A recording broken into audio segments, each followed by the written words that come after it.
Hello বন্ধুরা, আজ চলে এসেছি একটা মেকআপের ভিডিও নিয়ে। তোমরা তো এতদিন ধরে অন্য ক্লায়েন্টের ভিডিও আমার প্রোফাইলে দেখেছো, তো আজ ভাবলাম নিজের উপর কোন একটা লুক ট্রাই করাই যায়, তাই তোমাদের সাথে শেয়ার করতে চলে আসলাম। মেকআপ করতে তো আমরা প্রত্যেকটা মেয়ে খুব ভালোবাসি, কিন্তু এই গরমে মেকআপটাও তো টিকিয়ে রাখতে হবে। তো তার জন্য আজকে ভাবছি একটু ওয়াটারপ্রুফ মেকআপ ট্রাই করেই ফেলি। তো চলো তোমরাও দেখো আদৌ কি মেকআপটা ওয়াটারপ্রুফ হবে নাকি সবকিছু নষ্ট হয়ে যাবে।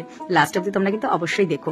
আমি সবার প্রথমে মুখটা ওয়াইপস দিয়ে ভালো মতো ক্লিন করে নিয়েছি, আর তারপরে ব্যবহার করেছি রিকোডের একটা টোনার, দেন রিকোডের ওয়াটারপ্রুফ ময়েশ্চারাইজার, আর তার সাথে রিকোডেরই প্রাইমার। তারপরে ব্যবহার করে নিয়েছি খুব ডিমান্ডিং একটা জিনিস, যেটা এই গরমে আমার মেকআপটা ওয়াটারপ্রুফ রাখতে খুবই সাহায্য করবে।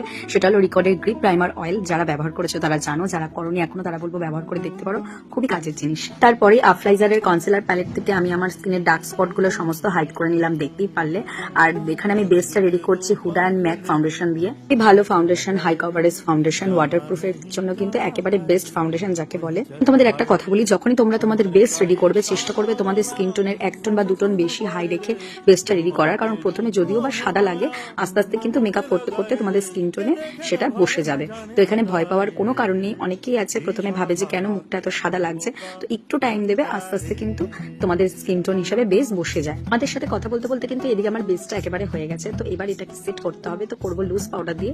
সবসময় চেষ্টা করবে যে বেস রেডি হওয়ার পর সবার আগে লুজ পাউডার দিয়ে সেটা সেট করে দেন কম্প্যাক্ট ইউজ করা, তাহলে কিন্তু মেকআপটা আরো ভালো বসে এবং লং লাস্টিং থাকে। এখন ভালো মতো কম্প্যাক্ট দিয়ে আমি সেট করে নিয়েছি। এবার চলো এতক্ষণ ধরে যে আমি বেসটা রেডি করলাম, আদৌ কি এটা ওয়াটারপ্রুফ হয়েছে কিনা চেক করা যাক। তো দেখতেই পাচ্ছ ভালো মতো আমি এখানে ওয়াটার স্প্রে করে নিয়েছি। তো এবার একটা হোয়াইট টিস্যু দিয়ে দেখা যাক। ও মাই গড, একেবারে কিন্তু কোনো রকম আমার মেকআপ উঠে আসেনি।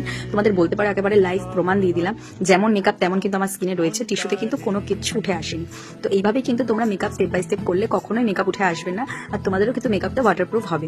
এবার আমার এই গোল গোল গালগুলো একটু কেটে শুরু করা যায় নাকি দেখি। না না, চুরি কাছে দিয়ে কাটবো না, ভয় পেও না, কন্ট্রোল করবো। তো এখানে আমি কন্ট্রোল করে নিচ্ছি, যদি আমার গালগুলো একটু ছোট দেখা যায়। না, গাল ভালো মতো কন্ট্রোল করার পর এবার চলে আসলাম খুব সুন্দর একটা পার্টে, সেটা হলো পিঙ্ক পিঙ্ক দেখাবো বলে গালটা ভরে ভরে ব্লাশার অ্যাড করে নিলাম। সবশেষে আমি ফাইনালি আরো আরেকবার সেটিং স্প্রে ব্যবহার করে নিলাম ভালো মতো পুরো ফেসে। আর তারপর সব থেকে ফেভারিট আমার পার্টে চলে আসলাম, সেটা হলো হাইলাইটার পার্ট।